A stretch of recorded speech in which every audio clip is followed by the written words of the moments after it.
Hello दोस्तों, मुल्तानी electronics में आपका स्वागत है और आप देख रहे हैं मुल्तानी इलेक्ट्रॉनिक्स। मैं आपके लिए लाया हूं एक और नया टॉपिक जो हमारे इंडक्शन कुकटॉप से रिलेटेड है। यानी कि आज का हमारा टॉपिक है इंडक्शन कुकटॉप में लगने वाला एसएमपीएस के बारे में मैं कुछ बताना चाहता हूं, जो बहुत ही काम की चीज़ है। ये नॉलेज जो है वो टेक्नीशियन भाइयों के लिए बहुत ही उपयोगी है। मैं आज ये बताना चाहता हूँ कि अगर हमारे पास कुछ ऐसा बोर्ड आए जिसमें आप देख सकते हैं, यहाँ आपको दिखाने की कोशिश करूँगा मैं, कि अगर आपको दिखता हो तो CSC 7612 इस नंबर की हमारी SMPS की IC है, जो कि इस IC की डेटा शीट और हमारे दूसरे बोर्ड में जो IC आती है उसका डेटा शीट मैं आपको दिखाता चलूँ। एक मेरे पास अलग से एक अलग नंबर की IC है जिसका डेटा शीट मैं आपको दिखाने की कोशिश करूँगा। तो यहाँ पर आपको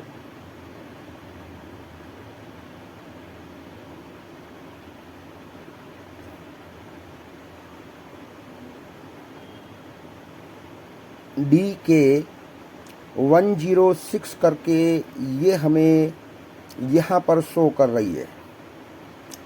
यानी कि DK IC इस बोर्ड के अंदर कुछ और नंबर है जिसका नंबर CSC 7612 इस नंबर की IC है, और इसकी जगह पर हमें ये DK वाली 106 वाली IC डालनी हो तो क्या ये IC इस बोर्ड में चलेगी या नहीं चलेगी, उसको आज हम देखेंगे। कि इसको डालने की ज़रूरत मैं इसीलिए समझ रहा हूँ कि दोनों की डेटा शीट मैंने देखा है और दोनों की डेटा शीट एक ही तरह की है। यानी कि पिन कॉन्फ़िगरेशन और पिन लेआउट और डेटा शीट इनकी दोनों की एक ही है।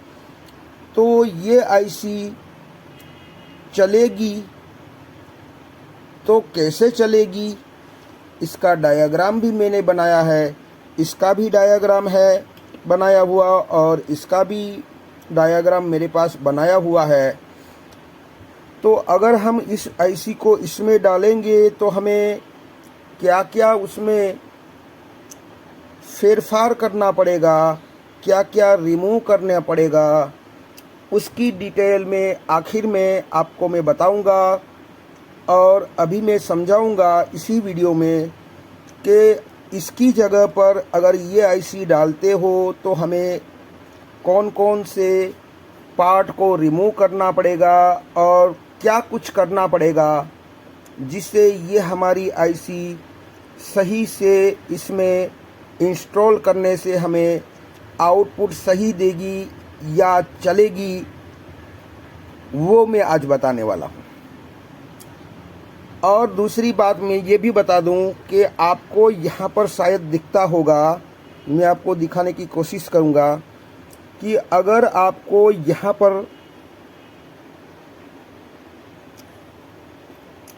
पर शायद दिख जाए, यहाँ पर आपको शायद दिखे, इसीलिए मैं और क्लीन करने की कोशिश करूँगा कि यहाँ पर आपको वाइपर 12 ऐसा कुछ लिखा हुआ आपको दिख रहा होगा। शायद यहाँ वाइपर 12 लिखा है। तो यहाँ पर IC का तो नंबर हमारा CSC 7612 है, मगर इसमें वाइपर 12 भी लिखा है। यानी कि इसका मतलब हुआ कि वाइपर 12 और इसमें जो IC CSC 7612 लगी हुई है, दोनों इक्वल आईसी होगी, क्योंकि इसकी जगह पर आप वाइपर 12 डाल सकते हैं। मगर जो मैंने ये आईसी बताई है, जो यहाँ पर आपको शो कर रही है, ये आईसी DK106, इसमें डालकर हम ये पता लगाएंगे और डाल के भी दिखाएंगे कि ये हमारी सही से चलानी है तो हमें क्या क्या मॉडिफाई करना पड़ेगा, उसके बारे में मैं आज बताऊंगा। डायग्राम के साथ भी समझाऊंगा और करके भी दिखाऊंगा। तो चलो चलते हैं, हम इस वाली आईसी को रिमूव कर देते हैं और इस वाली आईसी को पहले इसमें डालते हैं। बाद में हम समझेंगे कि डायग्राम हमारा, डेटा शीट हमारा क्या कह रहा है, वो बाद में समझेंगे। तो मैं थोड़ी देर के लिए इस वीडियो को पॉज करके इसको मैं आईसी को चेंज करता हूँ। उतनी देर हम स्किप करेंगे वीडियो को। तो यहाँ पर आप देख सकते हैं, मैंने आईसी को रिमूव कर दिया है। मैं आपको दिखाने की कोशिश करूँगा कि ये हमारी, जो मैंने आपको नंबर दिखाया था,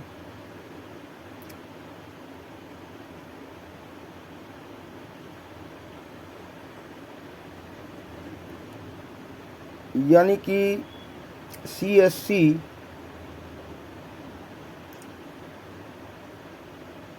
7612 इस नंबर की आईसी है। और ये दूसरी वाली आईसी हम इसमें डालेंगे, यानी कि ये वाली आईसी जो हमारी है, वो आईसी या DK106 हम इसमें डालेंगे, ताकि इस आईसी को डालने से यहाँ पर हम इसको इंस्टॉल करेंगे, इस आईसी को, ताकि हमारी आईसी सही से यहाँ इंस्टॉल हो जाए। तो यहाँ पर मैंने इस आईसी को अंदर बैठा दिया है। अब हम इस आईसी को हम सोल्डर करेंगे, ताकि इसको फिर ऑन करके देखेंगे। यहाँ हम सोल्डर करने जा रहे हैं।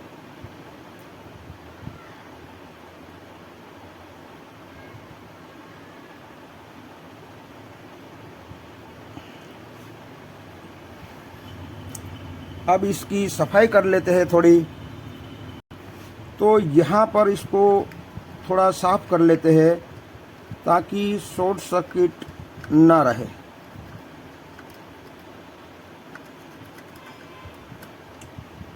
और भी थोड़ा सोल्डर कर लेते हैं, ताकि यहाँ पर लूज ना रहे।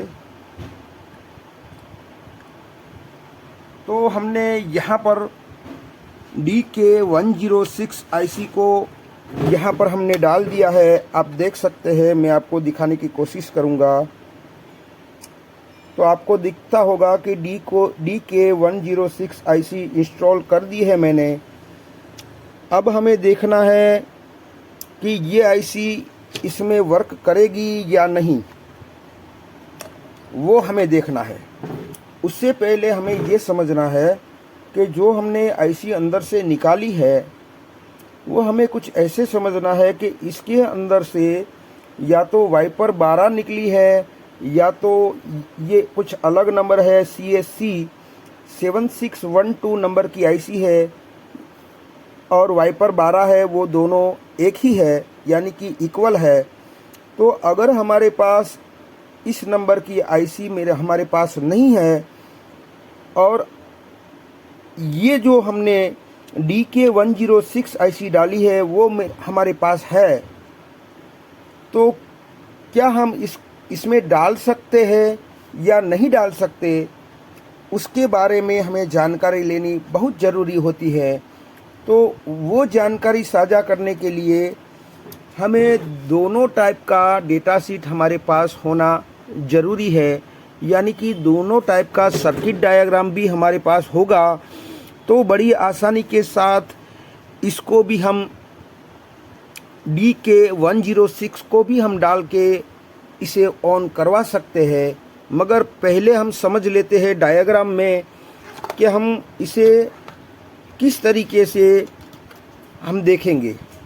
तो यहाँ पर हमारे पास एक डायग्राम है। उस डायग्राम को हम समझेंगे कि किस तरीके से यहाँ इंस्टॉल किया जाए। तो यहाँ पर मैं आपको बता दूँ कि ये हमने जो अभी आईसी को बाहर निकाला, उस नंबर की CSC 7612 नंबर की आईसी, यानी कि ये बोर्ड से निकाली हुई ये इसका नंबर ये है। और जो हम डाल रहे हैं वो हमारी DK106 है।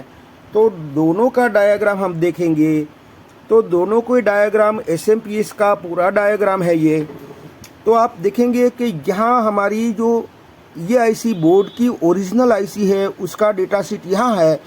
तो उसमें 5, 6, 7 और 8 नंबर शॉर्ट कर दिया गया है और उसे ड्रेन पर दिया गया है।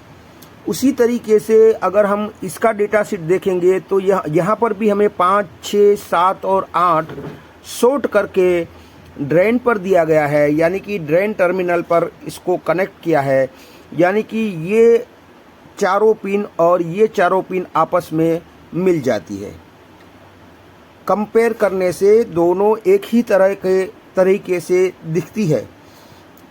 अब हम देखेंगे कि 1 और 2 नंबर यहाँ पर आपको दिखता होगा। ये 1 और 2 आपस में शॉर्ट किया गया है और ये ग्राउंड पिन के साथ कनेक्ट कर दिया है, यानी कि इसको सोर्स भी कह सकते हैं और GND ग्राउंड भी कह सकते हैं। तो उसी तरह इस आईसी में भी 1 और 2 शॉर्ट करके उसको भी ग्राउंड कर दिया गया है और उसे भी वहाँ पर लिखा गया है सोर्स। तो यहाँ पर 1 और 2 नंबर की पिन भी कंप्लीटली कंपैरिजन करने से सेम है। अब आते 3 नंबर की पिन, जो यहाँ पर लिखा है फीडबैक पिन। तो यहाँ पर भी हमें 3 नंबर की पिन फीडबैक मिलती है। और यहाँ पर 4 नंबर पर आ जाते हैं तो 4 नंबर की पिन इसकी VCC पिन है। और यहाँ पर भी देखेंगे तो इसकी भी VCC पिन 4 ही नंबर है। मगर दोनों के डायग्राम में आप देखेंगे कि यहाँ से 20 वोल्ट कहो या 18 वोल्ट कहो, यहाँ से ये 20 वोल्ट यहाँ आते हैं और यहाँ से एक जीनर लगा के रिवर्स बायस में इसको फीडबैक दिया गया है। तो उसी तरीके से यहाँ पर भी हमें देखना होगा कि यहाँ से 20 वोल्ट यहाँ आते हैं और एक डायोड और एक जीनर लगाया गया है और फीडबैक दिया गया है। तो ये डायोड अगर आप रखेंगे तो भी चलेगा और डायरेक्ट दे देंगे तो भी चलेगा। ये एक्स्ट्रा के तौर पर ये डायोड यहाँ पर लगाया गया है। इसकी बात कर ले तो यहाँ पर एक PF ग्राउंड है हमारे फीडबैक पर। तो यहाँ पर भी फीडबैक पर एक PF ग्राउंड है जो 104 PF का होता है। तो दोनों में सेम है। फ़र्क इतना है कि इसकी 4 नंबर की पिन और इसकी 4 नंबर की पिन, यानी कि एक ही पिन में फ़र्क है। तो आप ये समझ लीजिए कि अगर ये वाली आईसी या इसके इक्वल जो यहाँ पर लिखे हैं वाइपर 12, वाइपर 22, AP 8012, AP 8022, ये सारी की सारी इसकी इक्वल आईसी है। इसकी जगह पर आप कुछ भी मॉडिफिकेशन नहीं करना पड़ेगा, इसकी जगह पर आप डाल सकते हैं। मगर यहाँ पर इसकी जगह ये डालना है तो हमें कुछ न कुछ मॉडिफिकेशन करना पड़ेगा। तो वो मॉडिफिकेशन क्या है उसको समझने के लिए हमें 4 नंबर की पिन समझनी होगी। बाकी सारी पिनें सेम टू सेम है, डेटा शीट भी सेम टू सेम है, मगर फ़र्क क्या है वो समझना है हमें। तो यहाँ पर 4 नंबर की पिन पर एक फ़िल्टर ग्राउंड किया गया है जो 4 माइक्रोफेराड 50 वोल्ट का होता है। तो उसी तरह यहाँ पर भी 4 नंबर की पिन पर एक फ़िल्टर ग्राउंड किया गया है जो 4.7 माइक्रोफेराड 50 वोल्ट का है।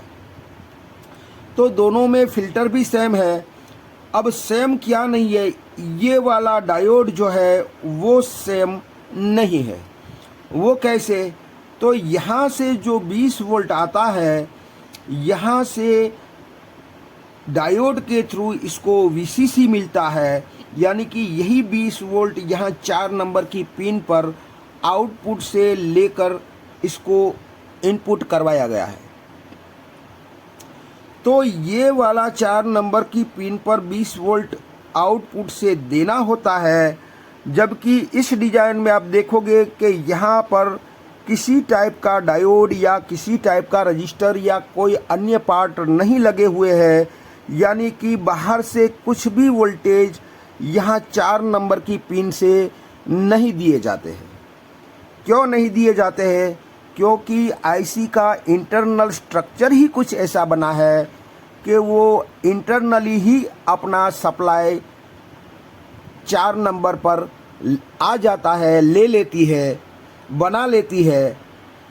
सिर्फ और सिर्फ हमें फ़िल्टर ही लगाना पड़ता है, और यहाँ इंटरनली स्ट्रक्चर में वो अंदर से कुछ भी वोल्टेज नहीं बनाती है।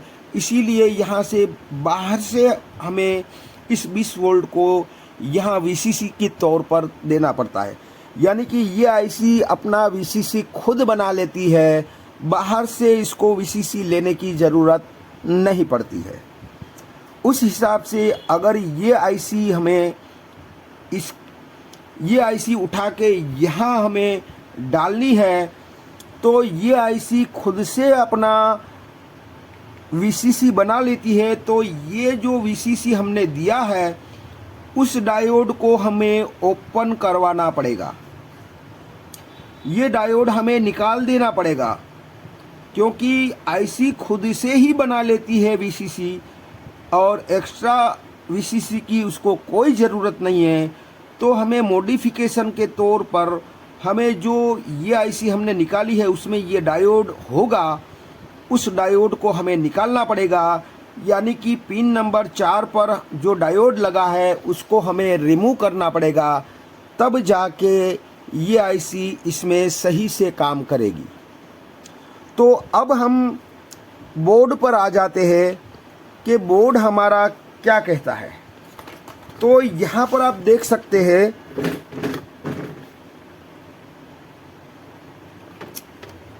कि यहाँ पर हमारा SMPS है।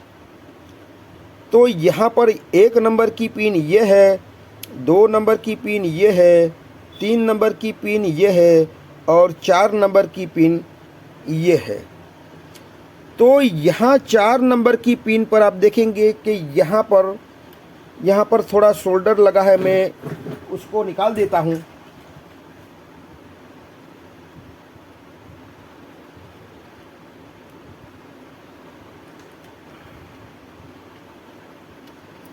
पहले हम इसको सोल्डर को कंप्लीट कर लेते हैं।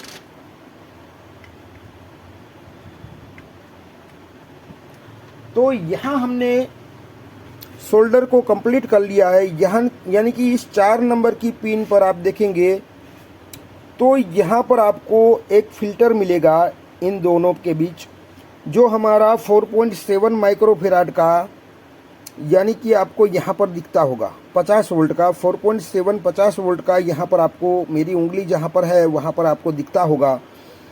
तो ये फ़िल्टर वो है। और उसके बाद यहाँ से यहाँ कुछ कंपोनेंट लगा है। तो हम पीछे की साइड देखेंगे तो यहाँ पर हमें जो ये ब्लैक वाला जो डायोड है वो हमारा यहाँ पर लगा हुआ है। तो यहाँ पर हम देखेंगे कि ये हमारा 18 वोल्ट की लाइन से एक डायोड लगा है। तो इस डायोड को हमें रिमूव करना पड़ेगा, क्योंकि 18 वोल्ट से यहाँ सप्लाई 18 वोल्ट वही सप्लाई डायोड के थ्रू यहाँ पर दिया गया है। तो हमें यहाँ पर ये डायोड हमें रिमूव करना पड़ेगा, क्योंकि हम आईसी डाल रहे हैं DK106, क्योंकि DK106 है वो अपने आप VCC बना लेती है, इसीलिए इस डायोड को हमें रिमूव करना पड़ेगा। तो पहले हम इसको रिमूव कर लेते हैं। तो आप देख सकते हैं मैंने यहाँ पर इस डायोड को रिमूव कर लिया है। मैं आपको दिखाने की कोशिश करूंगा कि ये हमारा डायोड है जो हमारी 4 नंबर की पिन पर लगा हुआ था, और पीछे भी मैं आपको दिखाने की कोशिश करूंगा कि आप देख लीजिए ये वाला डायोड हमने रिमूव कर दिया है। तो अब हम चेक करेंगे कि हमारा ये जो आउटपुट देता है कि नहीं देता है। तो यहाँ पर मैं इसे रख देता हूँ ताकि हमें पता चले कि हमारा ऑन हुआ है या नहीं। तो अब हम ऑन करने जा रहे हैं, यानी कि स्विच को ऑन करूँगा मैं। तो जैसे ही ऑन किया मैंने, तो यहाँ पर हमें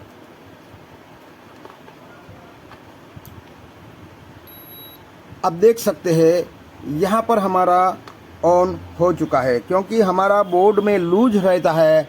इस हिसाब से यहाँ पर हमें सही तरीके से यहाँ नहीं बता रहा है। तो फिर से बंद करते हैं और फिर से हम चालू करेंगे। तो हमें यहाँ पर आप देख सकते हैं हमारा ये कम्प्लीटली ऑन हो चुका है।